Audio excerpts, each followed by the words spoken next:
Wat takbiratu lan membaca takbir indal khafdi nalikane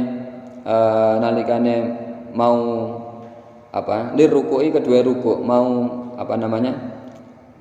mau turun indal khafdi ing dalem nalikane turun liruku'i kedua ruku' mau ruku' membaca takbir Allahu akbar. Warraf'u lan mengangkat ayat tegese raf'u sulbi mengangkat punggung minar ruku' saking ruku'. Bangun dari ruku' juga disunahkan membaca ini wa qaulu sami Allahu liman hamidah, membaca bacaan sami Allahu liman hamidah. Bangun dari ruku' sami Allahu liman hamidah. Jadi setiap bergerak mau melakukan rukun yang lainnya ini disunahkan mengucapkan takbir Allahu akbar. Yang wajib sekali tadi takbiratul ihram. Takbir yang wajib takbiratul ihram. Takbir-takbir yang lainnya dalam pergantian gerakan, pergantian rukun itu hukumnya sunnah. Kalau ada orang takbirnya cuma satu tok, Allahu akbar takbiratul ihram, mau bergerak enggak usah takbir, ya sah salatnya, tetap sah. Ya enggak membatalkan salat. Tapi kalau sebagai imam, ya gimana makmum mau mengikuti kalau enggak takbir nggih? Kodenya, instruksinya ganti gerakan itu kan dengan takbir. Maka kalau jadi imam ya diusahakan pakai takbirnya juga dibaca. Meskipun ini tidak membatalkan sholat, tapi kan sebagai komando, sebagai imam kan harus ada komando untuk pada makmum. Tiba-tiba saja ruku', tiba-tiba sujud. Lah makmumnya toleh ini gimana, ini ada yang ketinggalan, jadinya bubar jamaahnya. Nah, itu gunanya, salah satu manfaatnya takbir itu untuk sebagai komando pada makmum agar ya kompak. Kalau dalam barisan itu kalau ada komando itu kan jadinya kompak, jadinya seragam. Kalau tidak ada komando ya bergerak sesuai insting masing-masing, ya malah bubar. Wa qaulu sami Allahu liman hamidah hina yarfa'u ketika ketika mengangkat ra'sahu ing kepalanya musolli, mengangkat kepalanya orang yang sholat minar ruku'in saking ruku'. Walau qala lan lamun mengucapkan sapa man wong hamidallahu sami'ah, dibalik kalau tadi kan sami Allahu liman hamidah, ini kalau dibalik hamidallahu sami'ah lahu maka iku kedua wong kafa maka cukup. Nah kalau ini tidak apa-apa dibalik. Kalau dibalik hamidallahu sami'ah boleh. Sama-sama intinya adalah mengucapkan puji syukur kepada Allah. Tapi kalau surat didepankan, Al-Fatihah di belakangan, dibalik gitu tidak boleh, tidak sah. Kafa maka cukup.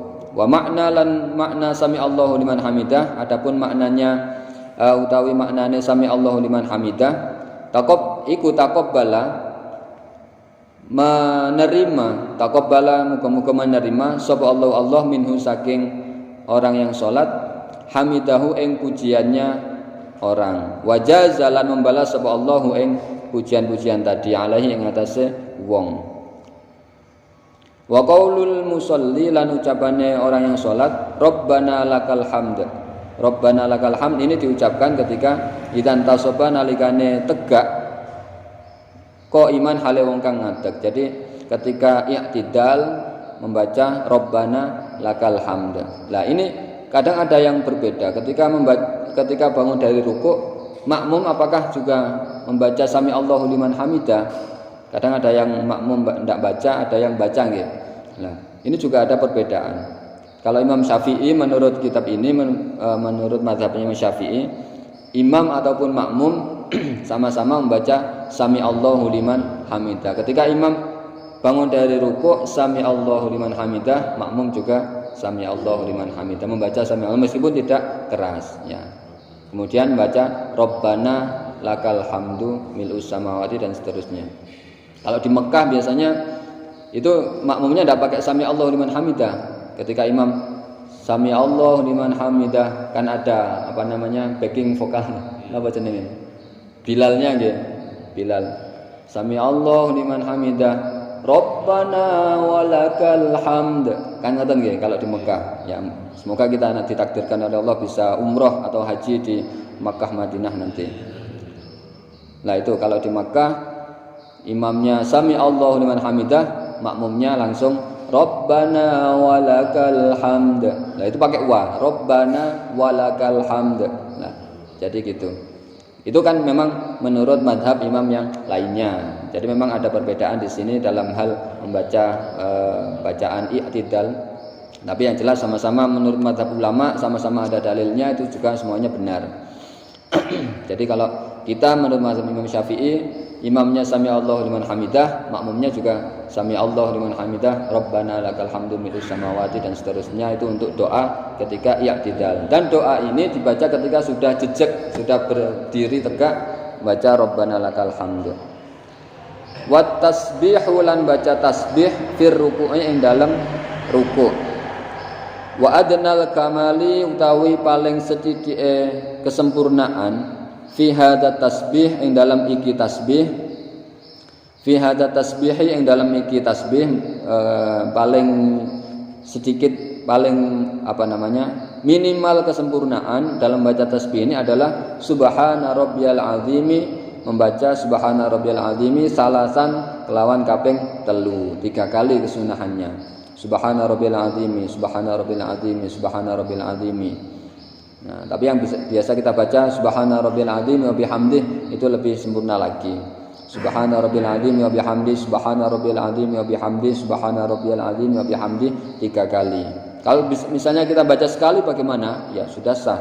Karena kemarin ukuran tumakninah itu ya minimal membaca subhanallah. Nah, sudah itu sudah dikatakan tumakninah. Jadi kita baca subhana rabbiyal azim wa bihamdih sekali itu sudah ya juga boleh. Nah, itu sudah masuk kategori ukuran tumakninah. Wa tasbihu lan membaca tasbih fi sujud ing dalam waktu sujud. Nah, dalam waktu sujud juga disunahkan baca tasbih. Wa adnal kamali utawi minimal kesempurnaan fihi ing dalam sujud iku subhana rabbiyal a'la, membaca bacaan subhana rabbiyal a'la salasan kelawan kaping 3. Ini juga sama subhana rabbiyal a'la. Ditambah wa bihamdih itu lebih bagus lagi 3 kali. Wal akmalu tawi yang paling sempurna fi tasbihir ruku'i ing dalam bacaan tasbihnya ruku' wasujudi lan bacaan tasbihnya sujud iku masyhurun wis populer yang sudah biasa kita baca sehari-hari itu yaitu bacaannya ya itu yang lebih disunahkan lagi lah. Ini hal-hal yang terkait dengan sunnah-sunnah dalam menjalankan sholat.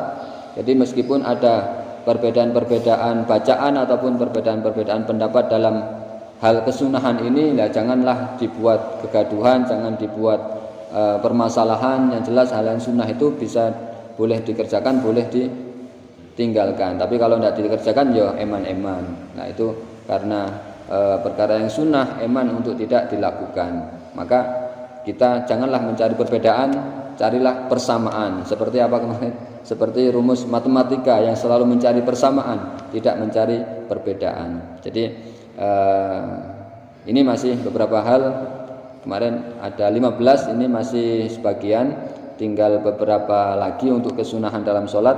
Insya Allah akan kita bahas di pertemuan yang akan datang untuk sunah-sunah yang selanjutnya. Nawi, wonten pertanyaan?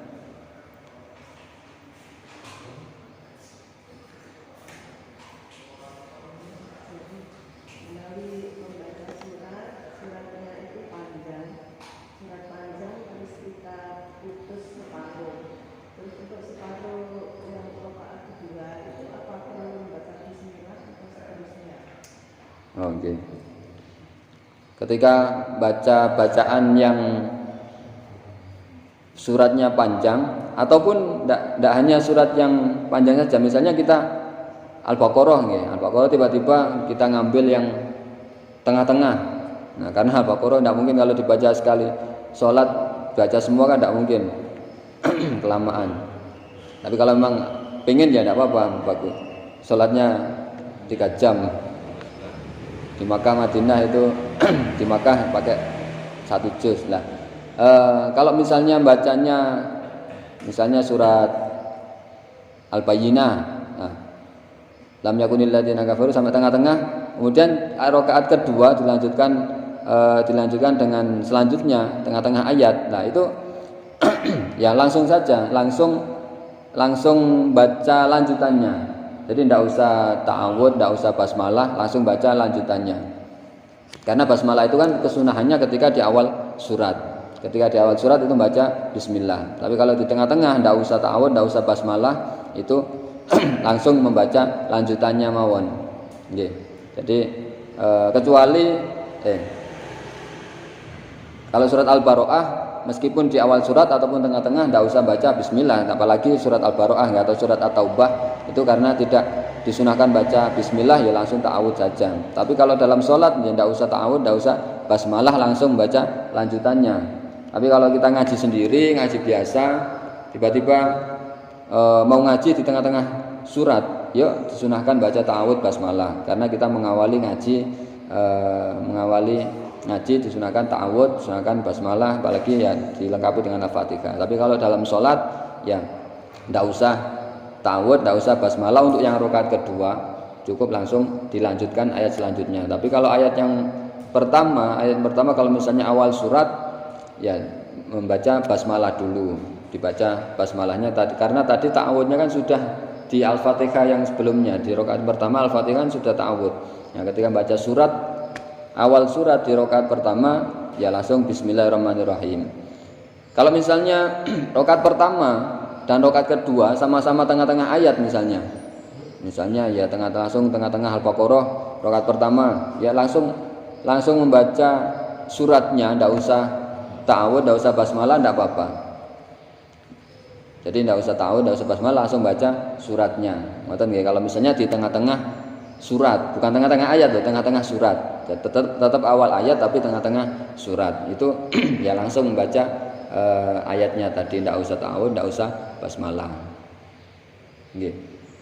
Menawi cekap semanten, insyaallah kita lanjutkan di pertemuan akan datang. Masih ada beberapa kesunahan yang lainnya, termasuk meletakkan tangan di atas paha ketika duduk dan lain sebagainya. Masih ada beberapa, kita bahas pada yang akan datang insyaallah. Mudah-mudahan kita semuanya selalu diberikan kesehatan, bisa melakukan ibadah baik yang rukun, yang wajib ataupun yang sunnah-sunnah seperti yang kita bahas pada pagi hari ini, bisa kita laksanakan dalam ibadah sholat kita. Mudah-mudahan bermanfaat. Kita akhiri wallahu a'lam bishawab. Rabbi fa'fa'na bi barakatihim wahdinal husna bi hurmatihim wa amitna fi tariqatihim wa mu'afatihim minal fitani. Rabbi fa'fa'na bi barakatihim wahdinal husna bi hurmatihim wa amitna fi tariqatihim wa mu'afatihim minal fitani. Rabbi fa'fa'na bi barakatihim wahdinal husna bi hurmatihim wa amitna fi tariqatihim wa mu'afatihim minal fitani. Bismillahirrahmanirrahim. Allahumma inni astaudi'uka ma 'allamtanihi fardudhu ilayya 'inda hajati ilayhi wa la tunsinihi ya rabbal alamin walhamdulillahi rabbil alamin. Terima kasih, mohon maaf atas segala kekurangan. Wassalamualaikum warahmatullahi wabarakatuh.